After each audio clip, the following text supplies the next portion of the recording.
तुमच्या माझ्या तरण्या ताठ्या पोरी संध्याकाळी 7 नंतर घरामध्ये नाही आल्या तर मला सांगा आई वडिलांच्या हृदयाचा ठोका चुकतो की नाही? आज आजूबाजूला ही परिस्थिती आहे. धर्मद्वेष्टे धर्मांध माणसं आमच्या धर्मावर विशिष्ट पद्धतीने घाला घालतायत. लव जिहादचा प्रश्न प्रचंड गंभीर स्वरूपात वासून उभा आहे आणि आम्ही आमच्याच सुखामध्ये इतके रममाण आहे. आम्हाला कुणाशी काही कशाशी घेणं देणं नाही. ज्यावेळी हे संकट आमच्या उंबऱ्यावर येऊन ठकेल तेव्हा मात्र मग आमच्या तळपायाखालची जमीन सरकल्याशिवाय राहणार नाही. उपस्थित सर्व श्रोतृवर्गाच्या हृदयस्थ परमात्म्याला अत्यंत श्रद्धाभावाने नमस्कार करते, वंदन करते. अत्यंत थाटात दिमाखात आयोजित होऊ घातलेला हा सुंदर असा सोहळा, भगवान श्री साईनाथांच्या मूर्तीची प्रतिष्ठापना, मंदिराचा लोकार्पण सोहळा आणि या दिव्य भव्य अशा सोहळ्याचे आपण सर्व साक्षीदार आणि आजची जागराच्या दिवशीच्या कीर्तनाची सेवा माझ्या परम भाग्याने माझ्या वाट्याला आली आहे म्हणून उपस्थित असलेल्या सर्वांचे अत्यंत मनापासून दर्शन घेते. सेवेसाठी उपस्थित असलेले सर्व श्रोत्यांमध्ये असलेले पंचक्रोशीतले मान्यवर नागरिक असतील, उत्तम गायक, वादक, टाळकरी, विणेकरी, भालदार, चोपदार या सर्वांच्या साक्षीने, सर्वांच्या अधिकाराने हा उत्सव सुरू आहे.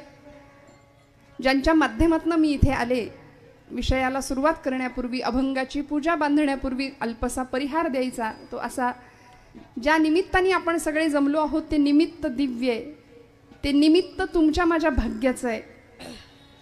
भगवान साईनाथ आज तुमच्या माझ्यासाठी आलेत बरं का. प्रतिष्ठापना उद्या आहे, प्राणप्रतिष्ठा, पूजा विधी. गेले 4-5 दिवसांपासून अव्याहतपणे चालू असलेला हा हरिनाम सप्ताह, हरिनामाचा सोहळा आणि साक्षात परब्रह्माला तुमच्या माझ्यापर्यंत यावंसं वाटावं हे चंदनापुरीचं भाग्य आहे असं मी म्हणेन.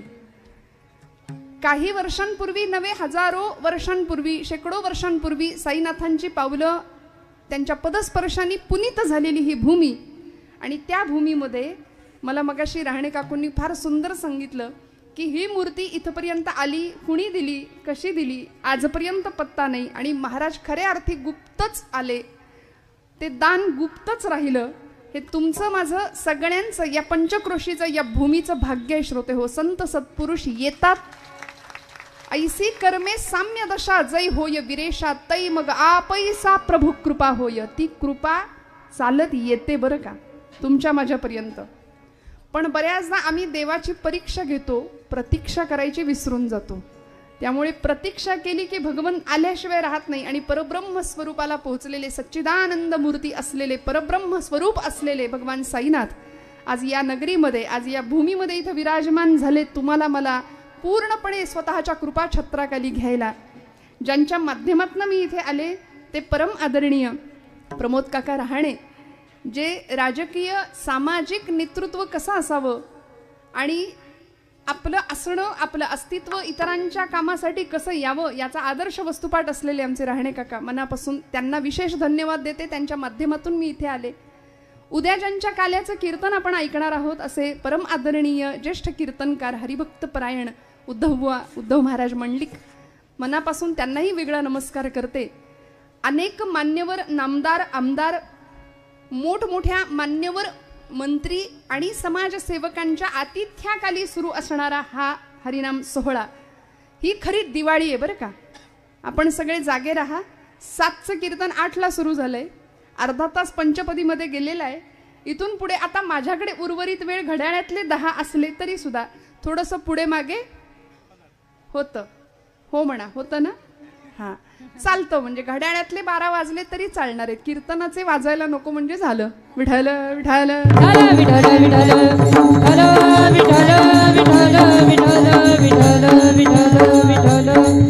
काही लोकांच्या चेहऱ्यावर मोठं प्रश्नचिन्ह. आधीच हे उशिरा सुरू झालं आज 8 वाजता आणि ही आता बाया 12 वाजवणार. म्हणजे आपलं काही खरं नाही. पण काळजी करू नका, तुम्हाला कंटाळा येईल इथपर्यंत कीर्तन करणार नाही. आपण भाग्यवान आहोत.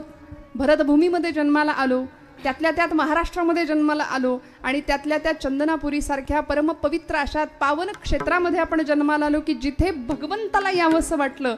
आणि आज या निमित्ताने आपण सगळे इथे उपस्थित आहात. अनेक महाराष्ट्रातल्या मान्यवर नामांकित कीर्तनकारांची कीर्तन सेवा यापूर्वी इथं उपस्थित झाली आणि आज उद्या काल्याचं कीर्तन, आजची जागराची सेवा म्हणून संत श्रेष्ठ नामदेव महाराजांचा, विठुरायाचे प्रेम भंडारी असलेले नामदेव महाराज यांचा अत्यंत सुंदर असं नामदेवांचं पसायदान म्हणून ज्याकडे आपण पाहतो तो प्रत्येकाच्या पाठातला, परिचयातला आणि सगळ्यांच्या माहितीतला, जे कोणी गाथा उघडून बघत नाही त्यांच्या सुद्धा पाठातला अभंग असा अत्यंत सोपा, सुटसुटीत म्हणायला गेलं तर सोपा आहे, अर्थाच्या दृष्टीने गहन असलेला संत श्रेष्ठ हरिभक्त या संप्रदायाचे, वारकरी संप्रदायाचे, विठुरायाचे प्रेम भंडारी असलेले नामदेव महाराज यांचा हा 4 चरणांचा अत्यंत अत्युत्कृष्ट असा अभंग सेवेसाठी घेतलाय. विठ्ठल हला विठ्ठल विठ्ठल हला विठ्ठल विठ्ठल विठ्ठल विठ्ठल. काय कीर्तनाची वेळ जुन्या मंडळींना माहिती होती ती 9 ते 11. आता सोय झाली आमच्या सगळ्यांची 7 ते 9, शॉर्टकट, सगळ्यात सोपं. महिला वर्गाला पण बरं, त्यात आता महाप्रसाद आहे आज, त्यामुळे सगळ्यांच्या दृष्टीने बरी अशी असलेली ही वेळ आज माझ्या भाग्याने कीर्तनाच्या सेवेला मला अत्यंत आनंद वाटतोय की अनेक क्षेत्रातली अनेक मान्यवर मंडळी इथे उपस्थित आहेतच. मी सगळ्यांच्या नावाचा उल्लेख नाही करू शकत, पण आज आदरणीय रहाणे काकांनी मला ज्यांची ओळख करून दिली असे आमचे देव काका इथं उपस्थित आहेत. देवसर आदरणीय, मनापासून त्यांना नमस्कार करते. आमच्या भागवत धर्म संप्रदायामध्ये संत सत्पुरुषांच्या परंपरेमध्ये साईनाथांचं जेवढं स्थान महत्त्वपूर्ण आहे तसं मूळ पंढरपूरच्या वाटेवर असलेलं भोसे नावाचं गाव आणि त्या भोशाचे देव मामलेदार नावाचे अत्यंत सत्पुरुष म्हणावेत असे संत आणि त्या संतांच्या कुळातली एक व्यक्ती आज माझ्या कीर्तनात इथे उपस्थित आहे. म्हणून मी स्वतःला भाग्यवान समजते की आजच्या दिवशी त्यांचं येणं झालं, प्रतिष्ठापना, आज साईबाबा स्वतःच्या जागेवर विराजमान झालेत. हे आमचं, आपल्या सगळ्यांचं भाग्य आहे. जन्मोजन्मी आम्ही बहुपुण्य केले, तेव्हा या विठ्ठले कृपा केली. हे एका जन्माचं संचित नाहीच आहे श्रोते हो. जन्मजन्मांतरीच्या ठिकाणी पुण्याचा संचय व्हावा तेव्हा या सगळ्या गोष्टींचा लाभ आणि दुर्लभ असलेला योग तुमच्या माझ्या आयुष्यामध्ये घडून येतो आणि निश्चित तुम्ही आम्ही भाग्यवान आहोत यात शंका आणि संदेह मानायचं काही कारण नाही. फक्त बऱ्याचदा काय होतं, कीर्तन म्हटलं की तिला निमंत्रण नाही द्यावं लागत, ती येते बया. कोण? हा, ती येते. आम्ही टाळी वाजवा म्हणतो विठ्ठल विठ्ठल विठ्ठल आणि ब्रह्मानंदी टाळी लागते लोकांची मस्त. तर तशी टाळी लागता कामा नये. जी टाळी वाळवंटात लागली सगळ्या संतांची, एकची टाळी झाली चंद्रभागी वाळवंटी, माझा ज्ञानराजा गोपाळांसी लाह्या वाटी.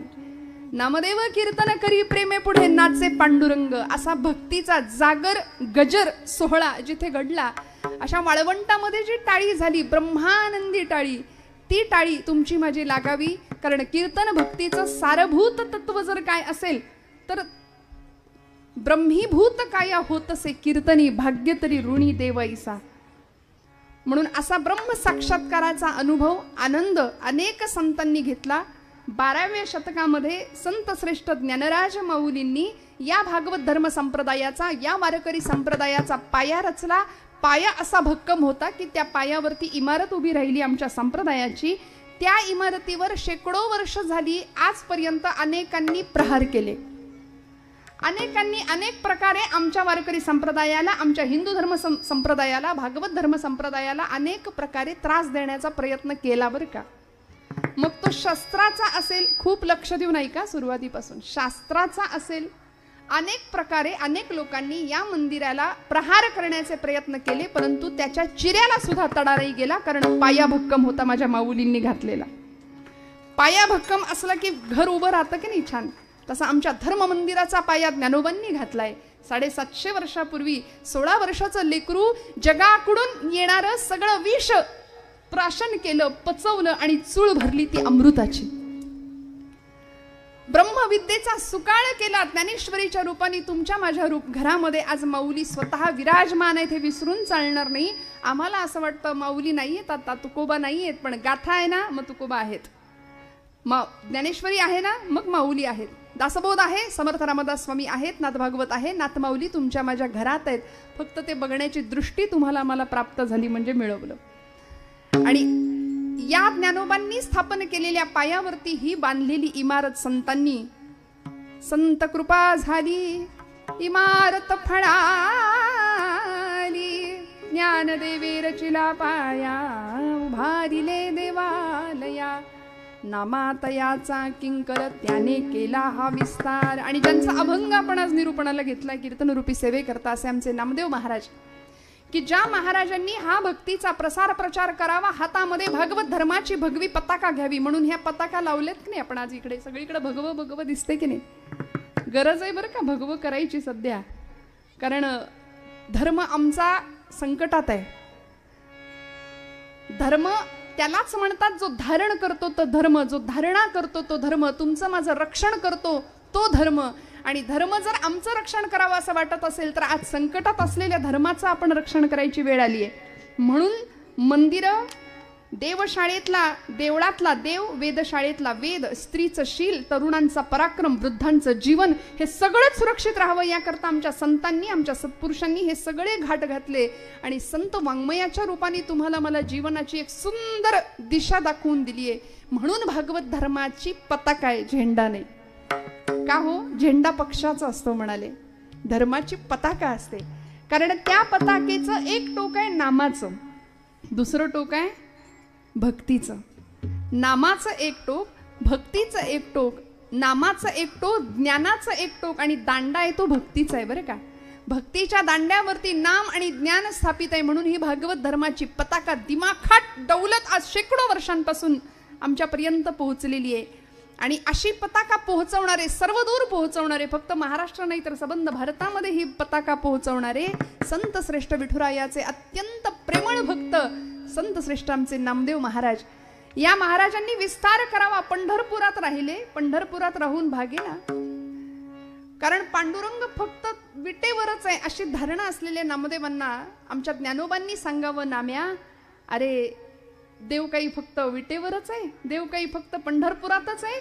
नाम्या अरे बाहेर पड, तुला एको देव हा सर्वभूतेषु बुडहा, सर्वव्यापी सर्वभूतांतरात्मा हे उपनिषदांचं सार कळल्याशिवाय राहणार नाही. देव सगळीकडे आहे. तुला विठ्ठल जळी स्थळी भरला, रीता ठावणा उरला, आजम्या दृष्टीने पाहिला विठ्ठला. स्थळी भरला, रीता ठावणा उरला, आजम्या दृष्टीने पाहिला विठ्ठलाची विठ्ठल. विठ्ठल जळी स्थळी भरला, रीता ठाव नाही उरला, अजिम्या दृष्टीने पाहिला विठ्ठलची विठ्ठल. सगळीकडे विठ्ठल दिसला हो नामदेव महाराजांना. कधी? जेव्हा पंढरपुरातनं बाहेर पडले. ज्ञानदेवांनी सांगावं, नाम्या अरे पंढरपुरात राहून भागायचं नाही, तुला बाहेर पडावं लागेल, धर्माचा प्रचार प्रसार करावा लागेल, नामाचा प्रचार करावा लागेल. आणि मग जगाला कळू दे नामदेव नावाचा शिंपी हा फक्त कपडे शिवणारा शिंपी नाही, तर अवघा देश आणि अवघा प्रांत शिवायला निघालाय भक्तीच्या धाग्यानी, भक्तीच्या सुईनी आणि प्रेमाच्या धाग्याने. सगळा प्रांत नामदेव महाराजांनी जोडला. पंजाब प्रांतामध्ये घुमान इथं आज नामदेवांचं मंदिर आहे, जिथे मराठी साहित्य संमेलन काही वर्षांपूर्वी भरलं होतं.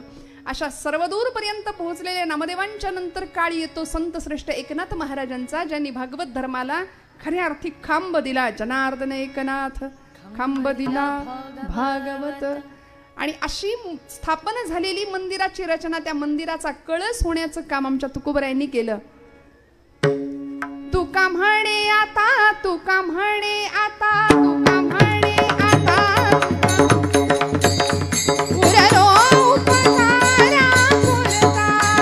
तुका म्हणे आता, तुका म्हणे आता, उरलो उपकारा पुरता, उरलो उपकारा पुरता. अणुरणिया भोगणा, अणुरणिया भोगणा तुला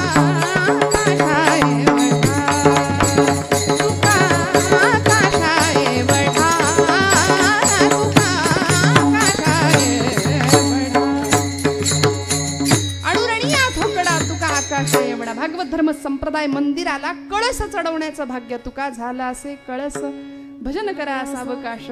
अशी सुंदर दिव्य आणि भव्य अशी भक्तीची परंपरा, संतांची परंपरा तुम्हाला मला लाभली, म्हणून आम्ही भाग्यवान आहोत की या संप्रदायाचे, या परंपरेचे आम्ही पायिक आहोत. नाहीतर मग डोंगरे शास्त्रीजी फार सुंदर सांगतात बरं, कीर्तन केलिये कथा केलिये जाने की हमारी औकात क्या है. आम्ही कोण कथेला कीर्तनाला जाणारे हो. बघा तुम्ही, ठरवून सुद्धा आम्ही कीर्तनाला येऊ शकत नाही. बघा महिला वर्ग आज येत आहे का कीर्तनाला? नको. बसलेलं उठवत नाही, उठलेलं बसवत नाही, मूडच नाही लागत. आज घरात कुणी नाही, मला थांबलं पाहिजे. अनेक कारण आहेत, अनेक कारण आहेत. पण ज्यावेळी कथा के लिए जाने की हमारी औकात क्या है, कथा के लिए तो वो जाते हैं जिनको बाके बिहारी बुलाते हैं. तिकडून बोलावणं यावं लागतं. भगवंत बोलावतो तेव्हा आमची पावलं इथं येतात. नाहीतर व्यर्थ अभिमान चढतो. आम्ही कीर्तन ऐकलं, आम्ही कीर्तन केलं, आम्ही कीर्तन वाजवलं, आम्ही कीर्तन गायलं, असं नाही बरं. आणि म्हणून याच विकारातून सुटका व्हावी तुमची माझी, याकरता संतांनी तुमच्या आमच्यासाठी भगवंताकडे मागणं मागितलं. म्हणून मागणी पर असलेला नामदेव महाराजांचा प्रस्तुतचा हा अभंग, ज्याला नामदेवांचं पसायदान म्हणून साहित्यामध्ये दर्जा मिळाला. ज्या पद्धतीनं ज्ञानोबांनी पसायदान मागितलं, ज्ञानोबांचं पसायदान कुणाला माहिती नाही, संतांनी मागणं मागितलं. पहिला प्रश्न आहे, संत मागणं मागतात का, आणि मागत असतील तर काय मागतात. संतांचं मागणं आणि तुमचं आमचं मागणं याच्यामध्ये नेमका फरक काय आहे, आणि संतांना मागावं का लागतं. तुकोबरायांच्या आयुष्यामध्ये जर बघितलं तर तुकोबरायांनी भगवंताकडे मागणं मागितलं, हेची दान दे गा देवा तुझा विसरण भावा, तुझा विसरण भावा, तुझा विसरण भावा, हेची दान दे गा देवा तुझा विसरण भावा, तुझा विसरण भावा, तुझा विसरण भावा. गुण गाईला आवडी हेची माझे सर्व जोडी, हेची माझी सर्व जोडी, माझी सर्व जोडी.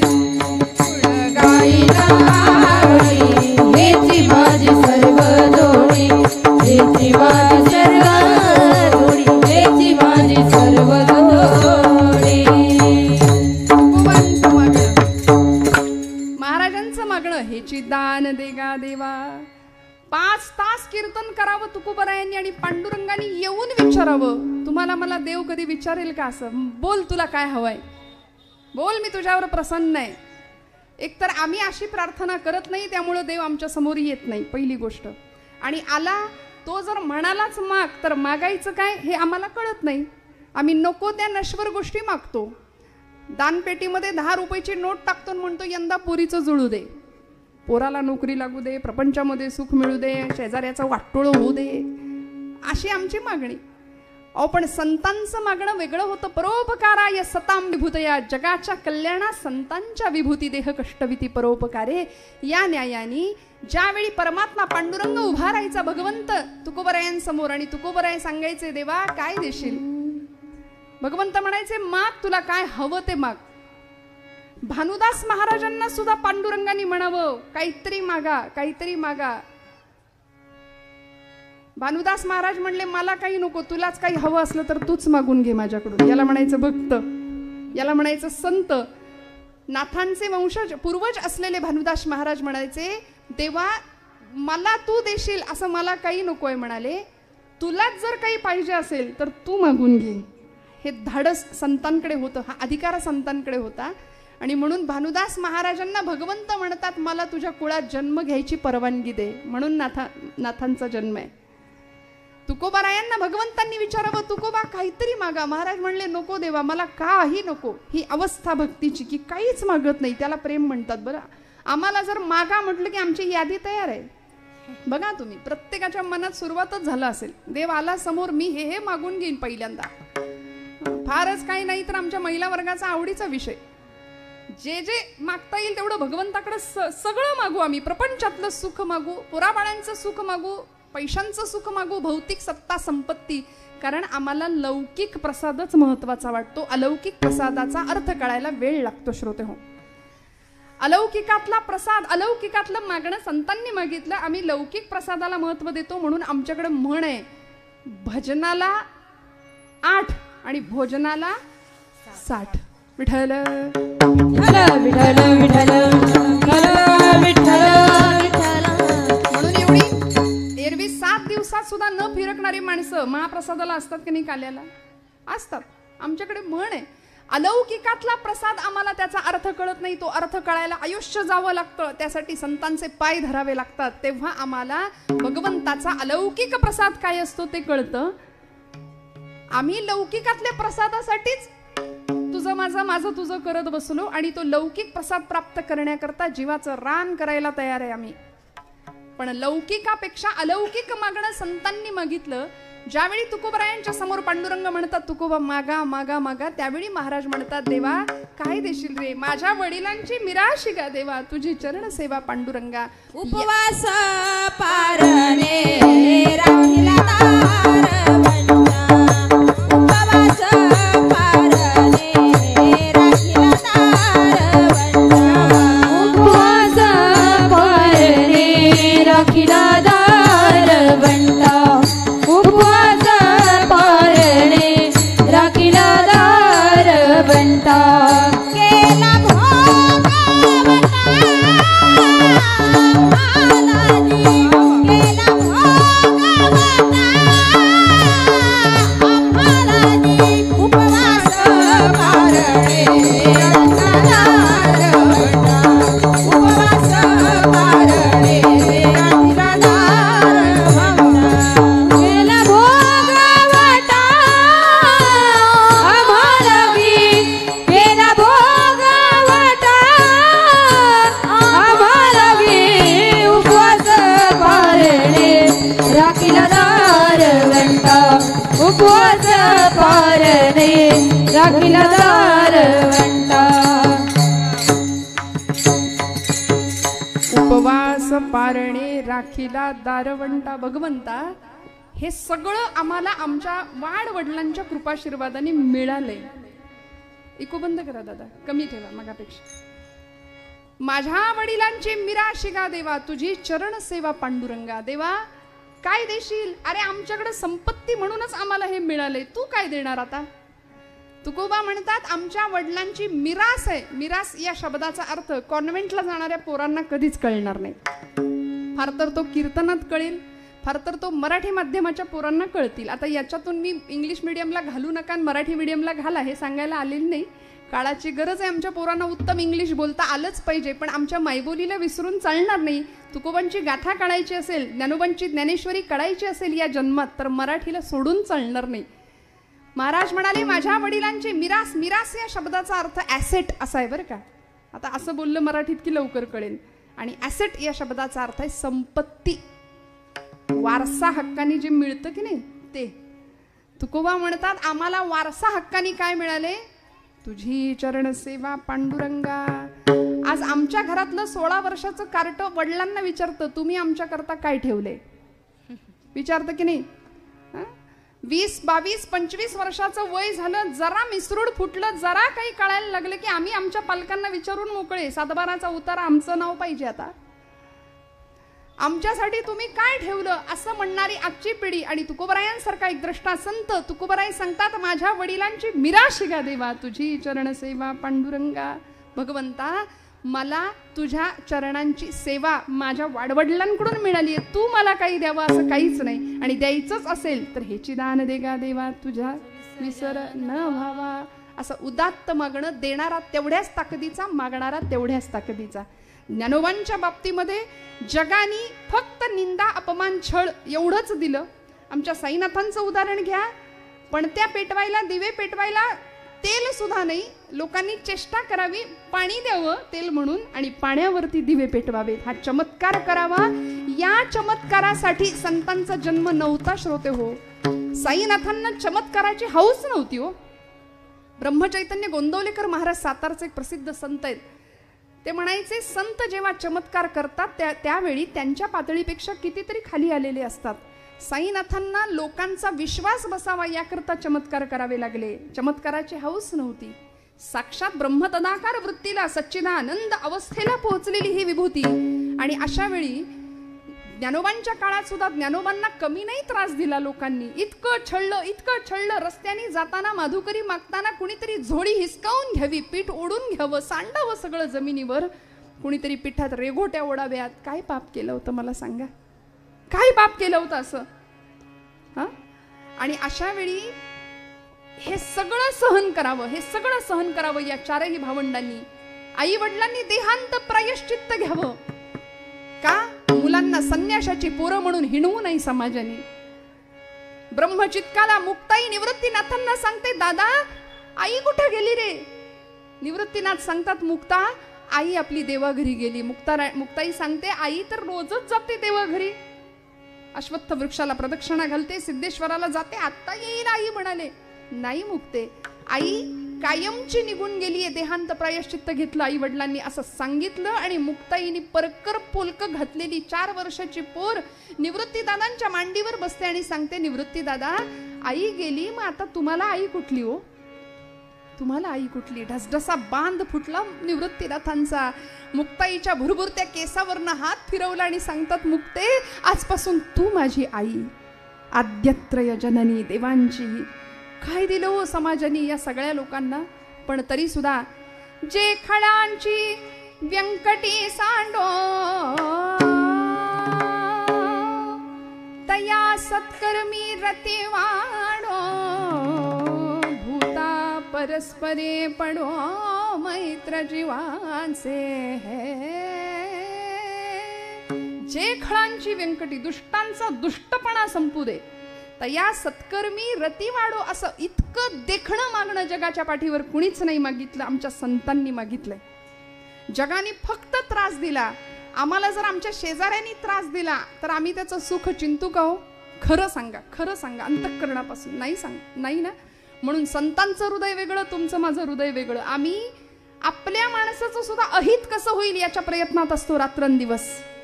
पण तुकोबरायांसारखे, ज्ञानोबांसारखे, नामदेवांसारखे संत जगाच्या पाठीवर येतात, आगळं वेगळं मागणं भगवंताच्या चरणाजवळ मागतात. ज्यावेळी वयाच्या 5व्या वर्षी भगवंताच्या समोर नामदेव महाराजांनी उभं राहावं आणि हट्ट करावा, देवा जेव. का? वडिलांनी सांगितलंय, देव जेवल्याशिवाय आपण जेवायचं नाही. 5 वर्षाचं लेकरू आहे. किती? तुमच्या माझ्या घरातलं 5 वर्षाचं लेकरू जरा बघा, ते गावभर आता माझी सटकली करत हिंडतय. त्याला काही नाही, सांगणारी आई नाही, सांगणारे पालक नाहीयेत. 5व्या वर्षी सिद्धी म्हणजे काय असतं? वयाच्या 5व्या वर्षी नामदेव महाराज पांडुरंगासमोर उभे राहतात. गुणाई मातेनी सुंदर पंचपक्वांनांनी भरलेलं नैवेद्याचं ताट दिले. ताट घेऊन नामदेव महाराज आले, देवासमोर उभे राहिले, मंडल केलं, ताट ठेवलं, पाणी फिरवलं आणि म्हणले, करा सुरुवात. देव जेवेल एवढ्यानी? एवढ्या अर्जवानी देव येईल का हो? नाही आले. नामदेव महाराज म्हणले, 5 वर्षाचे नामदेव महाराज आहेत, म्हणाले, देवा रोज माझे वडील येतात नैवेद्य घेऊन, आज मी एवढा पोर आलोय म्हणून काही चवण्या ढवण्या लावलेस वय? बऱ्या बोलानं जेव. तरी सुद्धा देव येईना हो. दगडातला, पाषाणातला चैतन्य जाग करण्याचं सामर्थ्य संतांकडे होतं, तुमच्या माझ्याकडे नाही. म्हणून तुम्ही आम्ही किती वेळ नैवेद्य धरून बसा, देव येणार नाही ना? नाही येणार, हे आम्हाला ठाम माहितीये. आम्ही नाही म्हणून खुशाल मोकळे, देव येणारच नाही आमच्याकरता. संतांकरता आला, तुमच्या माझ्याकरता का नाही येणार? हा विश्वास आमचा कमी आहे हो. देवावरचा विश्वासच तुमचा माझा कमी आहे. म्हणून आम्ही, आमच्यापैकी अशी काही करंटी माणसं आहेत की जे देवाला मानायलाच तयार नाही. खरंच साईबाबा होते का? आणि मग ते कुठल्या धर्माचे होते? विनाकारण नको त्या बाष्कळ वल्गना करण्यामध्ये आम्ही आमचा वेळ वाया घालवतो. पण मला सांगा, असं एखादं विभूतिमत्व, असा एखादा संत सत्पुरुष जगाच्या कल्याणाकरता अवतरतो आणि तुमच्या माझ्या कल्याणाचं ब्रीद हातात घेऊन आयुष्य जीवन व्यतीत करतो, हे कमी आहे का? ज्यावेळी नामदेव महाराज पांडुरंगाला सांगतात, देवा जेव, पांडुरंग जेवायला तयार नाही. तुमच्या माझ्याकडून नैवेद्य स्वीकारत नाही भगवंत, कारण आम्ही वाटच बघत नाही. आम्ही पाणी नैवेद्य ठेवतो, पाणी फिरवतो, लगेच काढून घेतो. आम्हाला केवढी भीती, खाल्लं बिल्लं तर करायचं काय त्याने? आणि खरं सांगू का, तो आपला नैवेद्य खात नाही याच्यातच आपली आब राखू नये. त्यानं जर खायला एकदा सुरुवात केली तर तुमचं माझं काही शिल्लक राहणार नाही. लक्षात घ्या. अनंत हस्ते कमलावराने देता किती घेशील दोकराने, नेईल जेव्हा ते तो क्या करानी किती रक्षसी मग दोकराने. अनंत हस्तांनी देणारा अनंत कोटी ब्रह्मांड नायक समोर उभा आहे. नामदेव महाराज सांगतात पांडुरंगा जेव की रे बाबा कर कटेवरी हात तुझे विटेवरी पाया, कटेवरी हात तुझे विटेवरी पाया, पंढरीच्या पांडुरंगा पाहतोसे काय, कटेवरी हात तुझे विटेवरी पाया, कटेवरी हात तुझे विटेवरी पाया. ए पांडुरंगा, ए भगवंता, ए पांडुरंगा, अरे जेव की रे बाबा. कोण सांगतंय?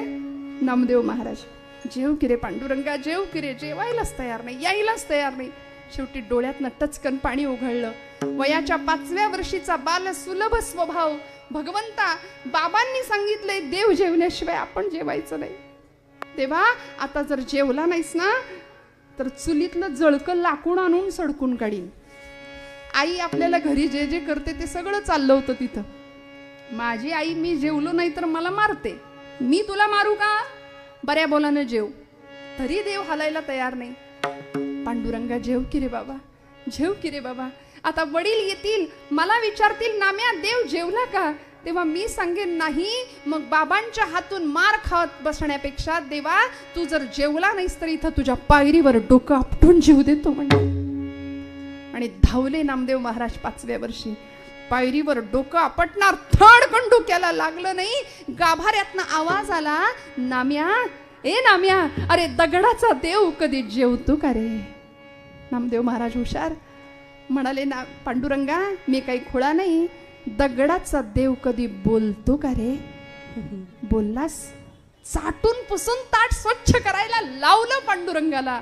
स्वच्छ ताट केलं. भगवंतांनी बसले, खिरीची वाटी भुरके मारत मारत प्यायले. काय सांगू पांडुरंगाचं जेवण माझ्या पदरचं नाही. नामदेव गाथेत प्रसंग आहेत हे सगळे. नामदेवांनी स्वतःचं आत्मचरित्र लिहिलंय गाथेमध्ये. भगवंत जेवला माझ्या हातून.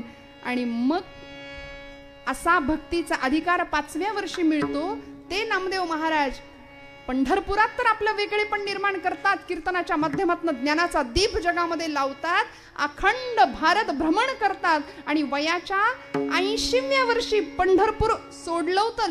40व्या वर्षी तिथून पुढच्या 80 वर्ष म्हणजे पुढची 40 वर्ष भारत भ्रमंती केली. आणि 80व्या वर्षी म्हणजे आज सगळ्या संत मंडळीमध्ये भरपूर आयुष्य ज्यांना लाभलंय असे एकमेव संत आहेत संत श्रेष्ठ नामदेव महाराज. नाही तर खूप कमी आयुष्य आमच्या चांगल्या मंडळींना लाभली. आणि जगाचा नियमच आहे, चांगली माणसंच लवकर जातात, हो की नाही? ज्यांनी अजून राहावं अशी माणसं लवकर जात आहेत. आणि ज्यांनी आता नको ती माणसं असो. विठ्ठल विठ्ठल विठ्ठल विठ्ठल विठ्ठल.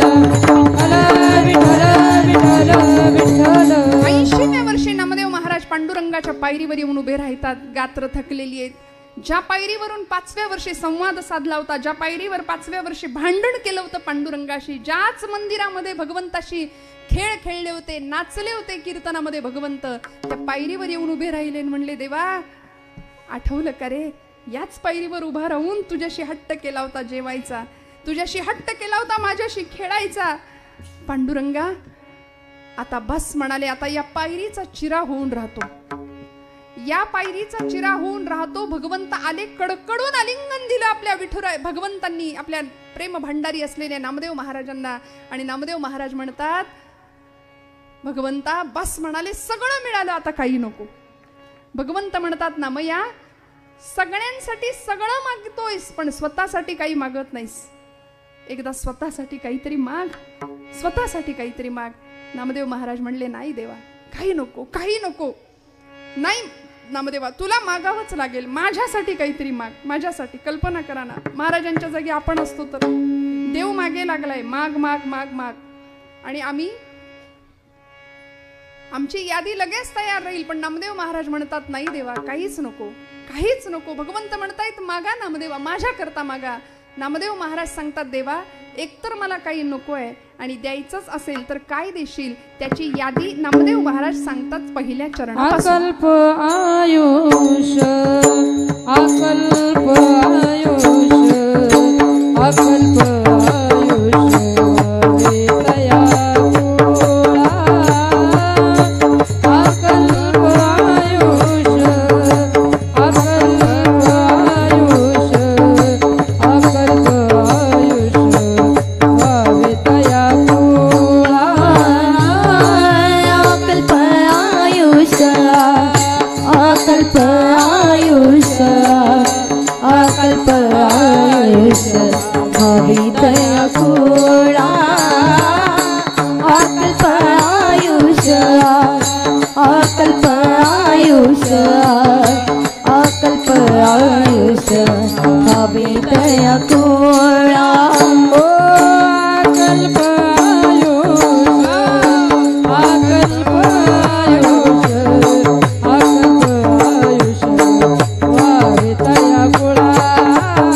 नामदेव महाराज म्हणले, देवा द्यायचं असेल तर एक दे, अकल्प आयुष्य भावे तया कुळा, माझी आस कळा हरीच्या दासा, कल्पनेची बाधा न हो कोणे काळी, ही संत मंडळी सुखी असो. किती देखणं मागणं नामदेव महाराजांनी मागितलं बघा. आज मला इतका आनंद होतोय आपल्या सगळ्यांसमोर सेवा करताना. मंडपामध्ये, या धर्म मंडपामध्ये उपस्थित असलेली लहान लहान लेकरं इतकी दिसतायत राहणे काका, मला इतकं छान वाटतंय. एकदा त्या लेकरांसाठी टाळ्या वाजवा बरं, जोरदार. त्यांची चुळबुळ चालली आहे त्यांच्या पद्धतीने, पण हे खरं आमच्या देशाचं भवितव्य आहे. ही धर्माची खऱ्या अर्थी उत्थान करणारी अशी पिढी आहे की जिथे संतांना आनंद व्हावा, ज्या भूमीला आनंद व्हावा, की इथली लेकरं कथा कीर्तनं ऐकणारी असावीत. आणि तीच लेकरं एका बाजूला व्यसन आणि फॅशनच्या आहारी जाऊन जर धर्मसंस्कृती बुडवायला निघाली असतील तर त्यांना योग्य मार्गावर आणणारी ही पुढची पिढी निर्माण होतीये, हे आम्हाला विसरून चालणार नाही. मला आनंद वाटतोय इथल्या या मंडळाच्या किंवा या सगळ्या कार्यक्रमाच्या खटाटोपामध्ये प्रत्येकाने आपलं कार्य, ज्यांनी ज्यांनी आपलं कार्य दिलंय, अशी सगळी तरुण मंडळी इथं दिसत आहेत. महाप्रसादाची तयारी इतकं छान सगळं चालू आहे. मग मला सांगा, आपण सर्व मंडळी असे उदास चेहऱ्याने बसलाय असं काही नाही ना? नाही ना? देवानी एवढं छान सृष्टीत आम्हाला जन्माला घातलंय आणि आम्ही जर असे मुडदूस चेहऱ्याने बसलो, इथे कुणाच्या घेण्यात नाही, कुणाच्या देण्यात नाही, तर त्याला आवडेल का हो? मला सांगा, सडलेलं, कुजलेलं, नाचलेलं फूल आम्ही देवाला कधी घालतो का? नाही ना? मग हा देह ज्यावेळी टवटवीत आहे, हा देह ज्यावेळी उत्तम कार्यरत आहे, तोच देह भगवंताच्या चरणाजवळ न्यायचा आहे. नाहीतर उठलेलं बसवत नाही, बसलेलं उठवत नाही, इकडं बोललेलं कळत नाही, ऐकलेलं ऐकायला येत नाही, अशी अवस्था येते. त्यावेळी जर भगवंतांकडे आम्ही गेलो, परमेश्वराकडे, तर त्याचा काही उपयोग नाही. नामदेव महाराजांनी भगवंताकडे असं दिव्य मागणं मागितलंय, अकल्प आयुष्य भावे तया कुळा माझी या सकळा हरीची दासा. स्वतःसाठी काही नाही मागितलं बरं. ज्ञानोबांनी स्वतःसाठी काही नाही मागितलं. तुकोबा म्हणाले, हेची भावी माझी आस, हेची भावी माझी आस, हेची भावी माझी आस, हेची भावी माझी आस, हेची भावी माझी आस. जन्मोजन्मी तुझा दास, जन्मोजन्मी तुझा दास, पंढरीचा वार करी, पंढरीचा वार करी, पंढरीचा वार करी, पंढरीचा वार करी. जन्मोजन्मी तुझा दास, जन्मोजन्मी तुझा दास, पंढरीचा वार करी,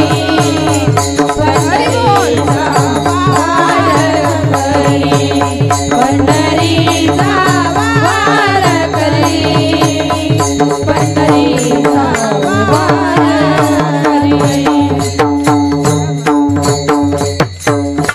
किती भाग्य, भाग्याचा हेवा करावा जगाने आमच्या. या सर्व मुलींसाठी एकदा जोरदार टाळ्या वाजवायच्या. पखवाज वादन हे क्षेत्र तसं म्हटलं तर पुरुषांचं आहे, बरोबर ना. त्या ताकदीने वाजला गेला पाहिजे. पण तरी सुद्धा आज ही आमची ताई इथं काय नाव अश्विनी, हरिभक्तीपरायण अश्विनीताई महाराज, मनापासून त्यांच्यासाठी टाळ्या वाजवा. इतकी गोड थाप पखवाजावरची आहे. कारण असंही महिला कुठल्या क्षेत्रात आता मागे नाही. तो आता एसटीत सुद्धा आम्हीच निम्मे आहे की नाही. किती आनंद झाला बघा इकडं. वा वा. सगळ्या क्षेत्रात. आणि स्त्री शक्तीचं जाज्वल्य प्रतीक म्हणून स्त्री देहामध्ये भगवती जगदंबा वास करते. या देवी सर्वभूतेषु शक्ती रूपेण संस्थिता, नमस्तस्यै नमस्तस्यै नमस्तस्यै नमो नमः. मला सांगा, राणे काकांना आणि या मंडळाला मनापासून धन्यवाद देते की इथे सुद्धा आरक्षण आम्हालाच आहे जास्त, पहिल्या दिवसापासून, आहे की नाही. परवा ताई होत्या, सुप्रिया ताई होत्या, काल सोनाली ताई होत्या, आणि आज माझ्या भाग्याने आपल्या सगळ्यांचं दर्शन आम्ही घेतोय. हे खरं भाग्य आहे. हे खरं संचित आहे. पूर्वसंचिताचं फळ जर काय असेल तर हे आहे. आणि म्हणून तुम्हाला मला संतांनी आदर्श घालून ठेवलाय की देवानं दिलं ना सुंदर आयुष्य, या पलीकडे काय मागाल. जे वांछिले ते तू दिले. खऱ्या भक्ताची अपेक्षा अशी आहे बरं का. जे वांछिले ते तू दिले, कल्पद्रुमा हे आदिमा हे अंतिमा. या मातीचे आकाश तू, शिशिरात या मधुमास तू, देशी मृता तू अमृता, पुरुषोत्तमा हे आदिमा हे अंतिमा. देणे तुझे तू केशिरी. ऋणात राहावं बरं का देवाच्या. सगळं दिलंय. पायाच्या अगदी डोक्याच्या केसापासून पायाच्या नखापर्यंत अव्यंग देह दिलाय, उत्तम देह दिला. या देहातला एका जरी अवयवात बिघाड झाला तरी डॉक्टरकडे जा. फार पुढचं नाही बोलत, साधी दाढ काढायची म्हणलं तरी 2000 आहेत. बसवायचं अजून पुढचं. एक एक अवयव सगळ्याचा हिशोब करा. आणि हे सगळं भगवंतांनी तुम्हाला मला एकही रुपया न घेता या अनंत कोटी ब्रह्मांडाचे इतके अनंत उपकार आहेत. आणि या शरीराचं, या देहाचं सार्थक जर कशामध्ये व्हायचं असेल तर आम्हाला भगवंताकडे काय मागायचं हे कळलं पाहिजे. नामदेव महाराज वस्तुपाठ ठेवतात तुमच्या माझ्याकरता. काय मागतात. अकल्प आयुष्य भावे तया कुळा माझी या सकळा हरीच्या दासा. माझी या सकळा हरीच्या दासा. अकल्प आयुष्य भावे तया कुळा हा अन्वय आहे. कुणाला अकल्प आयुष्य द्यायचंय. हरीच्या दासांच्या कुळांना. कुळ हा समूहवाचक शब्द आहे, समूह अर्थाने. हरीच्या दासांना नाही, त्यांच्या कुळांना अकल्प आयुष्य लाभावं. जशी तुकोबरायांची आजची 13वी 14वी पिढी आहे. नाथांची हरिभक्तीपरायण वारकरी संप्रदायातले ज्येष्ठ कीर्तनकार योगीराज महाराज गोसावी नाथांचे 13वे वंशज आहेत. ही अशी कुळ परंपरा. अकल्प आयुष्य लाभावे तया कुळा, माझी या सकाळ हरीची या दासा. किती आयुष्य मागितलं? कल्पापर्यंतच. अकल्प. आपण कल्प, आपल्याला वर्ष माहितीये, महिने माहितीयेत, युग माहितीयेत, पण कल्प ही काय भानगड आहे? कल्प हा काय विषय? दाते पंचांग कधीतरी घरी जाऊन उघडून बघा, त्याच्यामध्ये अगदी पहिल्या 2 पानांनंतर, किंवा आपण नेटवर सर्च करा. आता सध्या सगळं सोपं झालंय की नाही. गुगल हातामध्ये आहे. गुगल गुरु म्हणतात लोक त्याला. परवा गुरुपौर्णिमेला गुरुची पूजाच नाही केली, म्हणले आम्ही गुगल गुरुच मानतो. आता बुद्धिमत्तेची दृष्ट काढावी मीठ मोहरेंनी यांच्या. गुरु नकोच म्हणले, आम्हाला गुगल गुरुच आहे. त्याच्यावर काही सर्च करा, सगळं मिळतं म्हणाले, सगळं मिळतं. पण काय सर्च करायचं हे सांगायला सुद्धा गुरु लागतो बरं का जीवनामध्ये. काय शोधायचं त्याच्यावरती. त्यावेळी हे सगळं आम्हाला सहज उपलब्ध आहे. कल्पापर्यंतचं काय गणित आहे? आता मला माझ्या प्रश्नांची थोडी थोडी उत्तर द्या. नामदेव महाराजांनी आयुष्य मागितलं कुणाकडे? कुणाकडे? जागे आहेत ना आपण सगळे? नामदेव महाराजांनी आयुष्य मागितलं पांडुरंगाकडे. कुणासाठी मागितलं? हरीच्या दासांसाठी, हरिभक्तांसाठी. कशासाठी मागितलं? कुळापर्यंत, कुळाला, हरीच्या दासांच्या कुळांना अकल्प आयुष्य मिळू दे म्हणाले नामदेव महाराज. आता कल्पाचं गणित जर मांडायचं झालं तर वास्तविक सरासरी कलियुगातलं आयुर्मान काय आहे हो? आम्ही किती वर्ष जगतो? 100 वर्षाचं गणित आहे. बरं, आता त्यातही अनेक प्रकारची रोगराई आहे. कोरोना काल होते, आत्ता नाही. कधी जातील सांगता येत नाही. काळ कधी झडप घालेल सांगता येत नाही, अशी अवस्था. अनेक प्रकारचे रोग आहेत. रासायनिक खतांचा आम्ही सगळे खातोय. आताची पिढी, अजून आयुर्मान कमी झाले की नाही? तरी सुद्धा बोनस लाईफ काहींना मिळतं. 100 सुद्धा क्रॉस करणारी काही मंडळी आहेत, जुनी माणसं बरं का, आताची नाही पिढी. कारण आता विचार, आहार, उच्चार सगळं बदललंय. त्यामुळे 100 सुद्धा पार करणं हे कठीण होऊन बसले. सरासरी आयुर्मान 100 वर्षाचं आहे म्हणाले, त्यातलं सुद्धा 50 वर्ष, अर्ध आयुष्य आपण झोपेत घालवतो. राहिले किती? 50 वर्ष. त्या 50 वर्षामध्ये काय काय करायचं आणि काय काय नाही करायचं? व्यसन कधी करायचं? झोप कधी घ्यायची? बायका, पोरं, लग्न, नोकरी, मुलं, बाळ, हे सगळं कधी करायचं? हे सगळं अवघड होऊन बसलं की नाही? मग असा जर हिशोब केला तर 100 वर्षाच्या आयुष्य मिळणाऱ्या मानवाला नामदेव महाराज पांडुरंगाला म्हणतात, कल्पापर्यंतचं आयुष्य दे भगवंता. मला सांगा, कालगणनेमध्ये काळाचं गणित करताना सगळ्यात लहान कुठला काळ असतो? घड्याळातला. जागेत का आपण सगळे? घड्याळातला सगळ्यात लहान काळ कुठला आहे? सेकंद. बरोबर ना? सेकंदाचा हिशोब. आता मला उत्तर द्या. 60 सेकंदांचा 1 मिनिट, 60 मिनिटांचा 1 तास, 24 तासांचा 1 दिवस. बरोबर. 7 दिवसांचा 1 आठवडा, 7 दिवसांचा 1 आठवडा, 2 आठवड्यांचा 1 पंधरवडा सुरू होतो. 2 आठवड्यांचा 1 पंधरवडा, 2 पंधरवड्यांचा 1 महिना, 2 महिन्यांचा 1 संपलं. विठ्ठल विठ्ठल विठ्ठल विठ्ठल.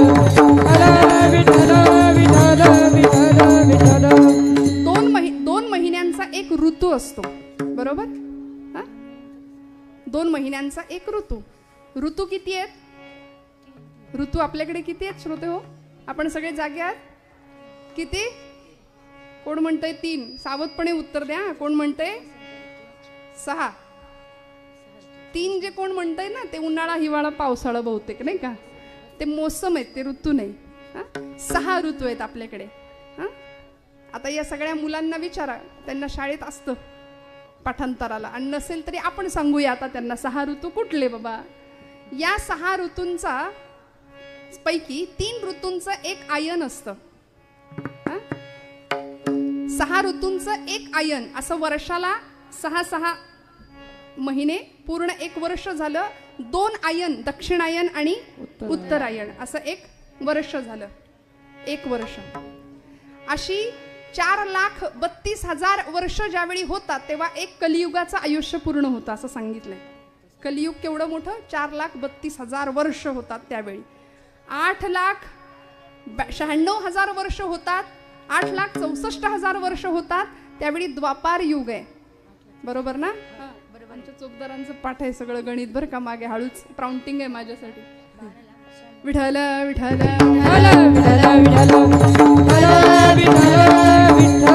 12,96,000 वर्षांचं एक त्रेतायुग आहे आणि पुढे 17,28,000 वर्षांचं एक कृतयुग, सत्ययुग म्हणतात. आणि या सगळ्या युगांची, या सगळ्या वर्षांची बेरीज करू आपण त्यावेळी एक महायुग होतं. आणि अशी 1000 महायुग होतात तेव्हा एक कल्प होतं. कॅल्सीवर आता करा गणित. नामदेव महाराज म्हणले एक कल्प, कल्पापर्यंतचं आयुष्य तुम्हाला मला आमच्या हरिदासांना दे भगवंता. हे मागणं अवघड आहे, देणारा तेवढ्या ताकदीचा आहे म्हणून मागितलंय त्याच्याकडे. हे कुणाकडेही मागायचं हे मागणं नाहीये बरं का. आकल्प आयुष्य व्हावे तया कुळा माझी या सकळा हरीच्या दासा. माझ्या हरिभक्तांना भगवंता आकल्पापर्यंतचं आयुष्य दे. सोपं सांगते, यावत चंद्र दिवाकर ज्याला म्हणतात, या भूमीवर चंद्र सूर्य असेपर्यंत संतांचं नाव अजरामर राहिलं पाहिजे, त्यांच्या कुळाचं नाव अजरामर राहिलं पाहिजे. म्हणून ज्ञानोबांना बाकी सगळं आम्ही विसरू, पण ज्ञानोबा तुकोबा हे या भूमीचं रसायन आहे हे आम्ही नाही विसरू शकत. पण दुर्दैवानी हे सगळं बाजूला ठेवलंय आणि आम्ही नको त्या पाश्चिमात्यकरणाच्या आहारी जातोय, नको त्यांचं अनुकरण करतोय. आमची पोरं, आमच्या मुली वेशभूषेपासून केशभूषेपर्यंत सगळं शिकवायची वेळ आली. बाई ग, केस नीट बांधून ठेवत जा, कपाळाला डोक्याला एक कुंकू लावत जा. मुलांना सांगावं लागतं, गणपतीची पूजा करतोस, देवीचं नवरात्र आलंय, नवरात्र देवी समोर उभा राहतो, उघड्या डोक्याने जाऊ नको, डोक्याला टोपी घाल. ते म्हणतं बरमुड्यावर पूजा करतो, काय होतंय त्याला? धोतर नेसणारी माणसं बॅकवर्ड समजली जात आहेत आज. का हो? हे धर्म शिक्षण आम्ही देत नाही म्हणून केरला स्टोरी तुमच्या माझ्या आजूबाजूला घडल्याशिवाय राहत नाही. तुमच्या माझ्या तरण्या ताठ्या पोरी संध्याकाळी 7 नंतर घरामध्ये नाही आल्या तर मला सांगा, आई वडिलांच्या हृदयाचा ठोका चुकतो की नाही? आज आजूबाजूला ही परिस्थिती आहे. धर्मद्वेष्टे धर्मांध माणसं आमच्या धर्मावर विशिष्ट पद्धतीने घाला घालतायत. लव जिहादचा प्रश्न प्रचंड गंभीर स्वरूपात आवासून उभा आहे आणि आम्ही आमच्याच सुखामध्ये इतके रममाण आहे, आम्हाला कुणाशी काही कशाशी घेणं देणं नाही. ज्यावेळी हे संकट आमच्या उंबरेवर येऊन ठकेल तेव्हा मात्र मग आमच्या तळपायाखालची जमीन सरकल्याशिवाय राहणार नाही. मला सांगा, हा देश संतांचा आहे, ही भूमी वीरांची आहे, महापुरुषांची आहे. नामदेवांसारखा एक आगळा वेगळा विरळा संत इथे आकल्प आयुष्य मागतो पांडुरंगाकडे, हरिता कुळांना, हरिभक्तांच्या कुळांना. मग तुमचं माझं कर्तव्य काय आहे? ज्या भूमीमध्ये, ज्या मातीमध्ये इथे सोन्याचा धूर निघत होता, मी खोटं नाही सांगत आहे, जुन्या मंडळींना विचारा, इंग्रज आले, परके लुटारू आले, इथलं सगळं लुटून नेलं, भरभरून नेलं, आगबोटी आणल्या रिकाम्या, इथला ताग, इथला कापूस, इथली नीळ, इथलं सोनं, इथलं लोखंड सगळं नेलं, कंगाल करून सोडला आमचा भारत देश आणि स्वतःच्या टाचेखाली आमचा राष्ट्राभिमान सुद्धा तुडवला. भारतीय धर्मशास्त्र, भारतीय कर्मकांड सगळं झूट आहे, सगळं थोतांड आहे असं म्हणून फक्त निंदा केली. 150 वर्ष इंग्रज भारतात राहिला, तो त्याच्या मम्मीला कधी आई नाही म्हणाला आणि आपण मात्र त्याचा गुण घेतला. आम्ही लगेच खरकट उचललं. मी हात जोडून सांगते, आजपासून बदलूया. आपल्या लेकरांना घाणेरडं शिकवू नका. येथ वडील जे जे करीती तया नाम धर्म ठेवीती तेची येर अनुष्ठिती सामान्य सकल माऊली म्हणते. मोठ्या माणसांवर खूप मोठी जबाबदारी आहे. महिला वर्ग, आपलं जर आपल्या पोरीकडे लक्ष नसेल, काय होत असेल देहाचे 35 तुकडे झाल्यानंतर आपण कल्पना नाही करू शकत. वेळीच सावध व्हावं लागेल, वेळीच जागं व्हावं लागेल, कारण आपण निद्रिस्त आहोत. म्हणून संतांना, समाजाला जाग करण्याची वेळ आली. गात जागा, गात जागा, प्रेम मागा विठ्ठलासी. आपुलिया हिता जो असे जागता, धन्य माता पिता तयांची. जागणं महत्वाचं आहे. आम्ही निद्रिस्त आहोत त्यामुळे. बरं, आमची पोरं स्वप्न बघायला तयार नाहीत, नको ती स्वप्न बघतो आम्ही, नको ती माणसं स्वप्नात येतात आणि सगळ्या आयुष्याचं नुकसान होऊन बसतं. APJ अब्दुल कलाम म्हणायचे, भारताचे मिसाईल मॅन, स्वप्न बघा, स्वप्न बघा, कारण ती स्वप्न तुम्हाला विचार करायला प्रवृत्त करतात आणि तुमचे विचार तुम्हाला कृती करायला भाग पडतात. आणि अशी स्वप्न जर आमच्या पोरांनी नाही बघितली तर आमच्या मुलांचं भवितव्य एवढंच असतं, तेजस्विता, तपस्विता आणि तत्परता या 3 गुण ज्यांच्याकडे आहेत त्यांना तरुण म्हणावं. पण आजचा तरुण संध्याकाळ झाली की धरून आणावा लागतोय, हे आमचं भाग्य आहे. बरोबर आहे की नाही? माझं चुकत असेल तर सांगा. रोज संध्याकाळी सरकारमान्य होणारी माणसं आहेत, यापेक्षा स्पष्ट मी नाही बोलत या गादीवरून, मर्यादा आहे. मग आम्ही अशा पद्धतीची पिढी घडवायची आहे की कथा कीर्तनाच्या माध्यमातून, समाज प्रबोधनाच्या माध्यमातून खऱ्या अर्थी देशाचं उत्थान करणारी, आज 3Dच्या मागे लागणारी पिढी तुमच्या माझ्या बाजूला दिसतीये ना. डोळे खराब करणारी, वजन वाढवणारी, किलोनी. मैदानी खेळ आम्ही विसरलो, सगळं विसरलो. या देशात क्रांती झाली पाहिजे, हातात पत्ते, बसलाय पारावर, आणि या देशात क्रांती झाली पाहिजे. अशा वल्गना आणि बाष्कळ गप्पा बास झाल्या. आता खूप मारणारी लोक पाहिली, पण कृतिशील कार्यकर्ते समोर आले तर असे उत्साह लोकार्पण सोहळे घडतात आणि त्या माध्यमातून अशी ज्ञानाची दिवाळी साजरी होते. म्हणून या मंडळाला शतशः धन्यवाद आहेत की तरुण आबाल वृद्धांसाठी ज्या पद्धतीने समाजात जागरण व्हावं हा उद्देश आहे या मंडळींचा. आणि खरं सांगू का, तुम्ही आम्ही आपापल्या पातळीवर काहीतरी देणं लागतो बरं का अशा कार्यक्रमांना. हे सगळं एका हाताने 2 हातांनी शक्य नाहीये. मला सांगा, भगवान गोपालकृष्णांना गोवर्धन उचलता आला असता की नाही एकट्याला? देव आहे तो, त्याला काय अशक्य होतं? देवाला गोवर्धन पर्वत उचलता आला असता, साईनाथांनी मनात आणलं तर हे सगळं होऊ शकतं. पण भगवंतांनी आदर्श काय घातला? बहुता जनांचे मुखी यश घ्यावे, एकट्याने काही नाही करायचं. भगवंत म्हणले सगळ्यांनी काठ्या लावा. गोकुळामध्ये प्रत्येक जण पुढे आला, प्रत्येकाला वाटत होतं माझ्यामुळेच गोवर्धन उचलला गेलाय, माझाच आधार आहे. प्रत्येकाने काठ्या लावल्या आणि भगवंतांनी मग करांगोळी लावली आहे, तेव्हा गोवर्धन पर्वत उचलला गेला. तसा हा जगन्नाथाचा रथ जर पुढे जायचा असेल तर प्रत्येकाने आपलं तन, मन आणि धन या समर्पणाने इथं आलं पाहिजे बरं का. म्हणून मी एक आव्हान करते या निमित्ताने आपल्या सगळ्यांना की ज्यांना ज्यांना जितकं देणं शक्य आहे, तन मन धन यापैकी काहीही, काही शारीरिक सेवा करतील, काही अर्चन भक्ती करतील, काही आर्थिक स्वरूपात मदत करतील, पण आपलं कर्तव्य श्रोते हो या धर्मकार्यामध्ये तुमचा आमचा खारीचा वाटा असलाच पाहिजे. या भावनेने तुमचं आमचं अध्यात्म पुढे सरकलं पाहिजे. नामदेव महाराज म्हणतात, हरीच्या कुळांना, हरीच्या दासांना अकल्प आयुष्य मिळू दे. आणि दास दास दास म्हणजे काय हो? दास ही अवस्था आहे, दास ही भूमिका आहे, दास ही काही पदवी नाहीये कुणाला दिलेली. संतांना कधी किताब नाही मिळाले, पदव्या नाही मिळाल्या, नोबेल प्राइज नाही, कधीच नाही मिळाले. ते फक्त निंदा, अपमान, छळ, अनन्वित अत्याचार सगळं सहन केलं. आणि ते गेल्यानंतर मग दिंड्या निघाल्या, ज्ञानोबांच्या, तुकोबांच्या. आता दिंड्या निघतात, सोहळे निघतात. होते तोपर्यंत भरपूर छळलं. त्यामुळे दास ही पदवी नाहीये, दास ही अवस्था आहे. मन, बुद्धी, ज्ञानेंद्रिय, कर्मेंद्रिय या सर्वांच्या सहित भगवंता मी तुला समर्पित आहे असा समर्पणाचा भाव ज्याच्याकडे असतो त्याला दास म्हणतात, जो आमच्या मारुतीरायांकडे होता. मारुतीरायांनी रामांना आपलं सर्वस्व अर्पण केलं होतं श्रोते हो.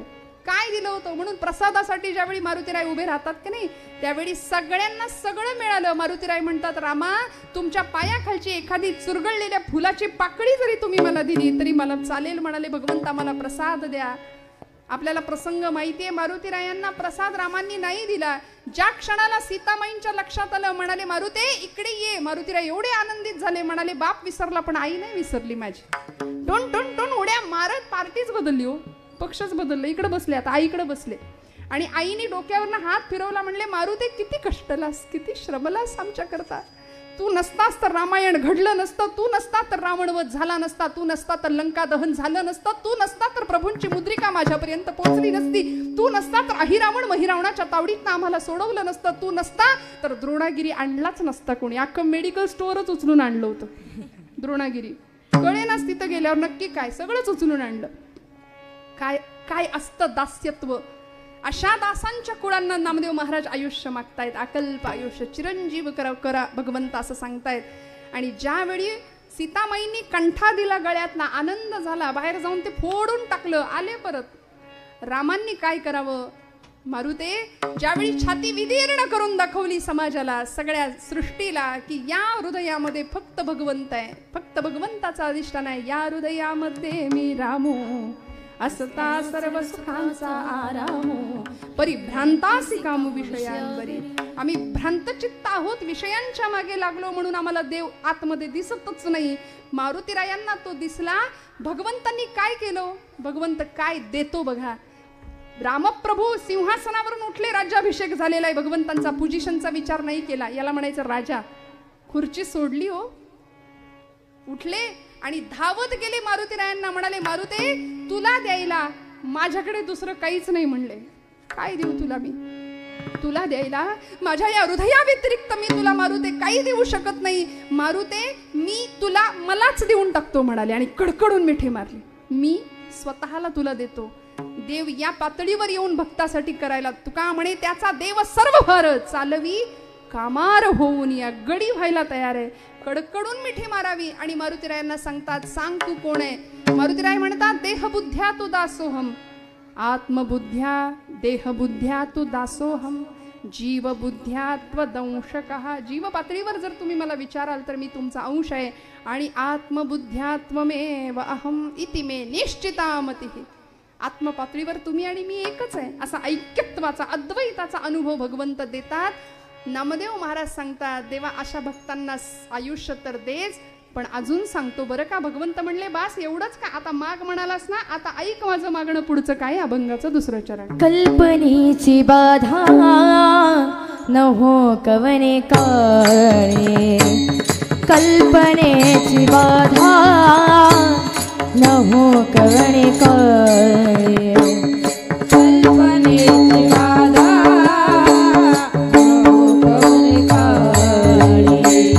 कल्पनेची बाधा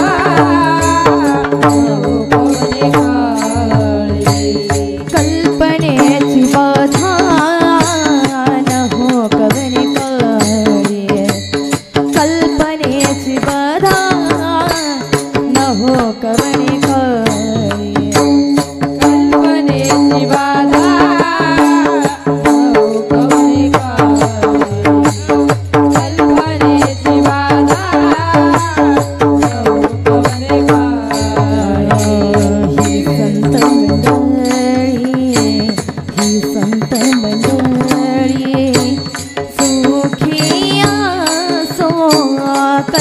कल्पनेची बाधा न हो कवने काळे, कल्पनेची बाधा न हो कवने काळे, कल्पनेची बाधा न हो कवने काळे, कल्पनेची बाधा न हो कवने काळे, कल्पनेची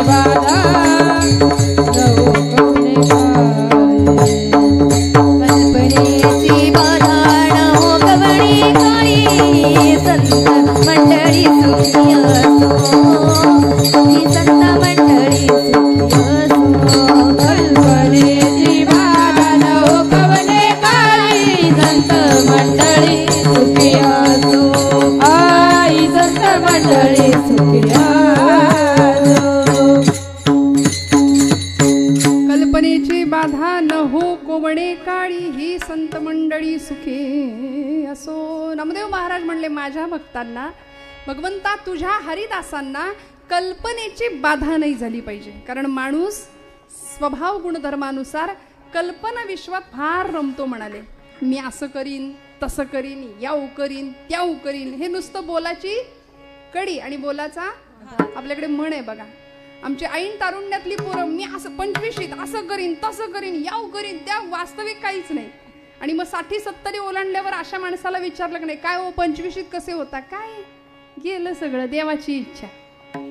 त्यावेळी मात्र मी असं करीन तसं करीन अशी कल्पना विश्व रमवणारी तरुणाई किंवा अशी पिढी अशी मंडळी नाथांना दिसतात, नामदेवांना दिसतात. आणि नामदेव महाराज म्हणतात की माझ्या भक्ताला कल्पनेची बाधा, कल्पनेचा संशय पिशाच्याचा संसर्ग माझ्या भक्ताला नाही झाला पाहिजे. कारण भगवद्गीतेत भगवंत म्हणतात संशयात्मा विनश्यती.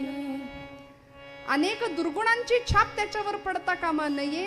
माणूस कल्पना विश्वात रमतो आणि त्यामुळे धोका निर्माण होतो. वास्तविक कृती कर्मशीलता काहीच नाही. बघा ना तुम्ही, आम्ही सुद्धा आमच्या घरामध्ये मुलगा जन्माला आला की एवढा आनंद असतो, वा रे वा मुलगा झाला मुलगा झाला, पेढे वाटा पेढे खाल्ले. मुलगा पाळण्यात पोर पाळण्यात आणि बोर्ड चौकात उमलते नेतृत्व, त्याला नीट उगवू द्या तरी, उगवते नेतृत्व. इतका अतिरेक करतो आम्ही काही गोष्टींचा. माझा काही त्याला विरोध नाही हो, पण आम्ही अतिरेक किती गोष्टीचा करावा, कल्पना किती रमवाव्या, त्याला थोडं मोठं होऊ द्या, त्याला संस्कार संपन्न सर्वगुण संपन्न बनवूया, कष्ट घेऊया. छत्रपती शिवाजी महाराजांना घडवताना जिजामातोश्रींनी किती तडजोड करावी, कुठेही कॉम्प्रोमाइज नाही. तू वाटेल ते कर, वाटेल तसा वाग, अजिबात नाही बरं, अजिबात नाही. काय पद्धतीने घडवलं असेल आपण कल्पना करू शकतो. आमचं कसं असतं, आमच्या पोराचा ना काही त्रास नाही, उठ म्हणलं की उठतो, बस म्हणलं की बसतो.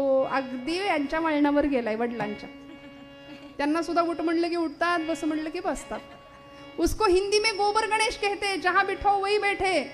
पोरगा असं पराक्रमी असलं पाहिजे तुमच्या माझ्या घरातलं, जो छत्रपतींचा वारस म्हणून स्वतःला घोषित करेल, जो छत्रपतींच्या पायावर पदकमलांवरती चालण्याचा प्रयत्न करेल, धर्मासाठी मरायचा प्रयत्न करेल, धर्मासाठी जगायचा प्रयत्न करेल. अशी पिढी तुमच्या माझ्या घडावी. नुसतीच कल्पना नको. नामदेव महाराज म्हणतात, कल्पनेची बाधा न हो कोणे काळी, ही संत मंडळी सुखी असो. संतांचं सुख नामदेव महाराजांनी चिंतन केलं. आम्ही स्वतःच्या घरच्यांचं काय, शेजाऱ्यांचं काय, कुणाचं सुख नको, आम्हाला आमचं सुख पाहिजे. एक जण गेला डॉक्टरांकडे, म्हणाला डॉक्टर पोटात दुखतंय. डॉक्टर म्हणले कधीपासून दुखतंय? नेमकं नाही सांगता येत म्हणाले, पण शेजारी स्लॅब पडलाय तेव्हापासून जास्त दुखतंय म्हणाले. हे आमच्या दुःखाचं कारण आहे. शेजारचं सुखी नाही पाहिजे, सगळं जग सुखी व्हावं, हे विश्वची माझे घर ही वसुधैव कुटुंबकमची भावना आहे, व्यापकता संतांना कळली म्हणून मागणं होतं, कल्पनेची बाधा न हो कोणे काळी. एक असाच युवक तरुण बरं का, रसरसलेला, आई वडिलांचा अत्यंत लाडाकोडात वाढलेला मुलगा, हळूहळू मोठा झाला. एकुलता एक लाडाकोडात लहानाचा मोठा झालेला. 20-22 वर्षाचं वय झालं. आईनं सांगितलं, बाळा आता काहीतरी पोटा पाण्याचं बघा, आता फुकट नाही, आता बाहेर जा, काहीतरी कामधंदा मिळव, नोकरी मिळव. तो मुलगा बाहेर गेला. जुना दृष्टांत आहे, जुने कीर्तनकार सांगायचे आहे. मी वेळेत संपवणार आहे बरं का, काळजी करू नका. विठ्ठल विठ्ठल विठ्ठल विठ्ठल विठ्ठल. आणि तो ज्यावेळी बाहेर पडला, आईनं सांगितलं होतं नोकरी मिळव, तो बाहेर गेला. चालता चालता चालता मनात विचार, याला कल्पना विश्वात रमायची फार सवय. अशी पोरं असतात बघा, प्रयत्न कमी आणि स्वप्न कल्पना जास्त, फुकटच्या पोकळ गप्पा जास्त मारणारी पिढी आहे बरं का आजूबाजूला आमच्या. तो मुलगा बाहेर गेला, त्यांनी एक पाटी बघितली, जुना दृष्टांत, एक बोर्ड बघितला, त्याच्यावर लिहिलं होतं, हुशार प्रामाणिक आणि कष्टाळू नोकर पाहिजे. बरोबर. तो म्हणला, मी हुशार आहे, मी प्रामाणिक आहे, मी कष्टाळू आहे, मला लगेच नोकरी मिळालीच पाहिजे. ती पाटी एका गवळ्याची होती. त्या गवळ्यापर्यंत तो गेला आणि त्याला विचारलं, मला नोकरी द्या. म्हणाले, तुमच्या अटी मला मान्य आहे, मी प्रामाणिक आहे, मी हुशार आहे, मी कष्टाळू आहे. तो गवळी म्हणला, याची बडबड ऐकून याला आपण मार्केटिंगला पाठवूया. म्हणून एक दह्याने भरलेलं मडकं होतं आणि पूर्वीच्या काळी मडक्यातनं दही विकायचे गावोगावी घराघरात जाऊन. ते मडकं म्हणले, उचल दह्याचं, घे डोक्यावर आणि जा, दही विकून ये, तुझी नोकरी पक्की, तुझा पगार फिक्स, आता मिळणार तुला पैसे.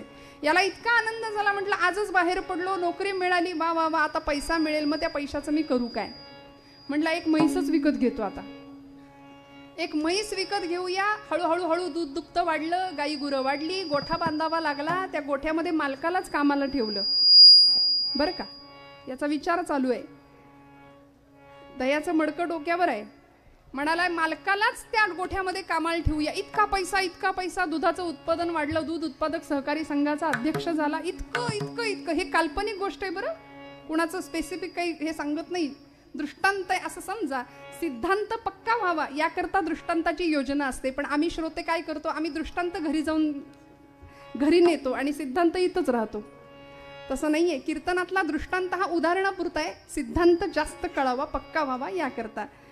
तो गृहस्थ, तो मुलगा विचार करतोय की आता इतका पैसा आला, दूध उत्पादक सहकारी संघाचा अध्यक्ष झाला, सगळ्यांचं लक्ष त्याच्याकडे गेलं, भरपूर पैसा.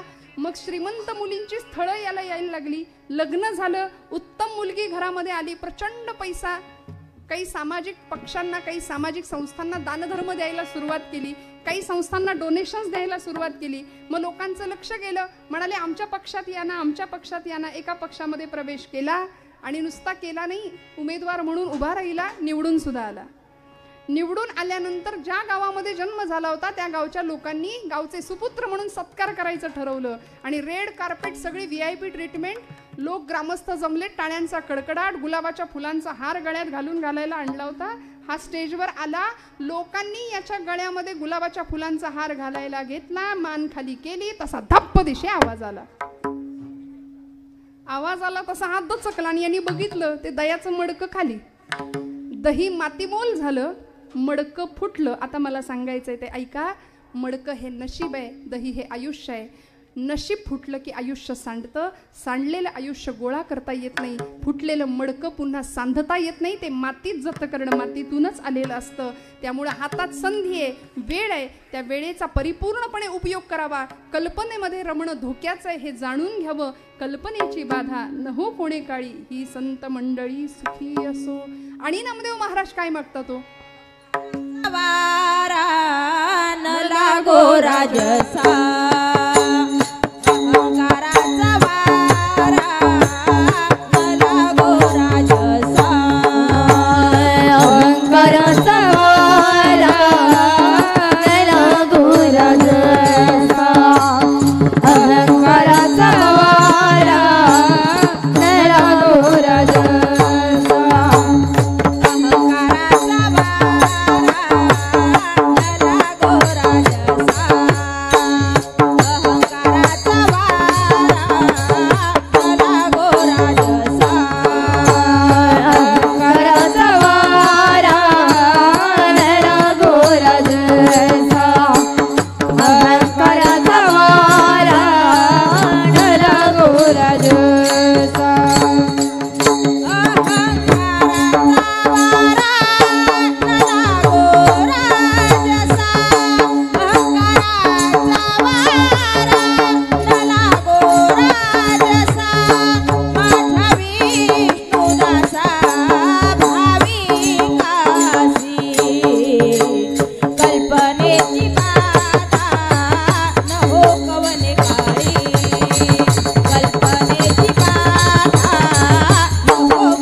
अहंकाराचा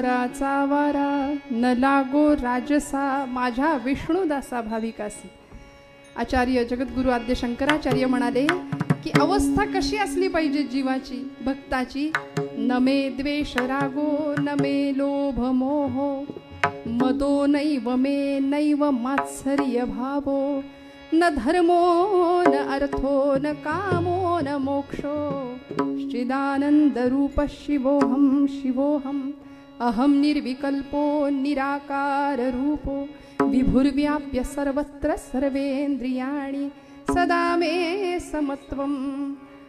अशी समत्व बुद्धी तुमच्या माझ्याकडे असली पाहिजे. माऊलींचे आवडते शब्द आहे सर्वत्र सदा आणि सम. या उपाधी माझी गुप्त चैतन्य असे सर्वत्र, ते तत्वज्ञ संत स्वीकारिती. असं चैतन्य तुमच्या माझ्यापर्यंत यावं असं वाटत असेल तर आम्हाला अहंकार या एका गुणाला बाजूला ठेवावं लागेल. मन, बुद्धी, चित्त आणि अहंकार या अंतःकरण चतुष्टयातल्या 4 गोष्टी आहेत. त्यापैकी अहंकार अत्यंत वाईट, जीवाला दुःखात लोटणारा एकमेव गुण म्हणजे अहंकार आहे. मी करता ऐसे म्हणसी तरी तू दुःखी होशी, श्रीराम करता म्हणता पावसी यश कीर्ती प्रताप. माऊली म्हणते नवल अहंकाराची गोठी, विशेषे नलगे अज्ञाना पाठी सज्ञानाचे झोंबे कंठी नाना संकटे नाचवी. बघा तुम्ही, अज्ञानी माणसाला अहंकार होत नाही. अहंकार कुणाला होतो? ज्ञानी माणसाला. जेणे मक्षिका भक्षिली जाणीवेची तया भोजनाची रुची प्राप्त कैची. अहम भाव ज्या मानसी चाविलेना तया ज्ञान हे अन्न पोटी जिरेना. पंचपक्वान्न खाताना एखादी शेजारच्या माणसानं नुसतं